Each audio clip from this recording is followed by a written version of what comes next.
السلام علیکم ورحمت الله وبرکاتہ. زما خوږو مشرانو کشرانو، امید لرم چې تاسو به ټول روغ او جوړ یې. زما رونو بیګاله د 15 شعبان شپه ده. ډېره فضیلت او اهمیت واله شپه ده. دې شپې ته په عربی کې ویل کېږي لیلة البراءت او موږ ورته وایو شب براءت. د شعبان پوره میاشت ډېر زیات فضایل دي په حدیثو کې. رسول الله صلی الله علیه و آله وسلم د رمضان د روجو نه بعد چې د ټولو نه زیاتې روجې نیولې دي نو په شعبان کې نیولې دي. لہذا موږ له هم پکار دي چې په دې میاشت کې د ډېرو روجو اهتمام په دې شپه باندې یعنی 15 شعبان شپه باندې الله پاک د انسان توبه قبلوي.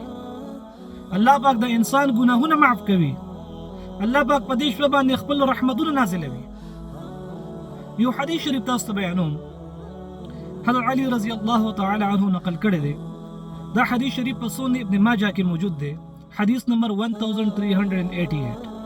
رسول الله صلی الله علیه و آله وسلم فرمایي چې تاسو په دې شپه باندې یعنی 15 شعبان شپه باندې قیام کوئ او دروازې روزه ونیسئ.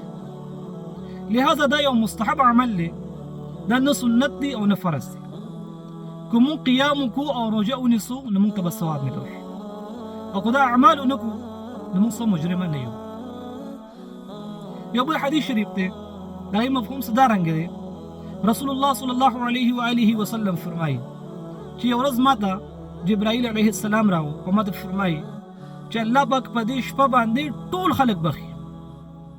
الله پاک په دې شپه باندې یعنی 15 شعبان شپه باندې ټول انسانان معاف کوي ما سوا د شپږو کسانو. دا شپږ بدبخته څوک دي؟ الله پاک دې ته په دې شپه باندې هم د رحم په نظر باندې نه ګوري. لومبه مشرک، کم کس چې شرک کوي الله پاک دا انسان نه بخي. په دې شپه باندې هم د رحم په نظر باندې ورته نه ګوري. دویم، په زړه کې کینه او نفرت ساتلو والا، حسد ساتلو والا، بغض ساتلو والا. نن سبا موږ خپل زړونو ته وګورو د نفرت او د حسد نه ډک شوي.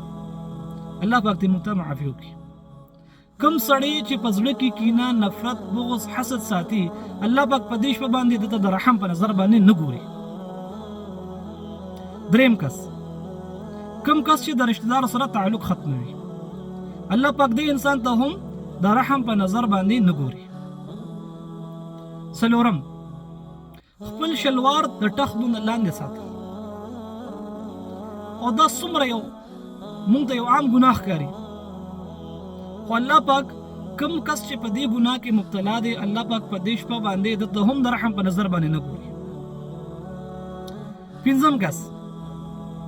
پنځم کس د والدین نافرمانه دی. کم کس چې د مور پلار نافرمانه وي، د مور پلار خبره نه مني، مور پلار ته جوابونه کوي، الله پاک د رحم په نظر باندې انسان ته نه ګوري. او شپږم کس د شراب عادي، د شراب سکي او د ځان له عادت جوړ کړی وي. لہذا دا شپږ کسان الله پاک په دې شپه باندې هم نه بخي. نو موږ له نن څه اعمال کول پکار دي. لومبې هم موږ خپل ګریوان کې وګورو، که دا شپږ ګناهونه په موږ کې موجود وي چې د دې توبه وباسو او هغې نه بعد بیا د شپې دعاګانې وکړو، قیام وکړو او دروازې روژه ونیسو. امید لرم چې الله پاک به موږ ضرور معاف کوي. مع السلامه.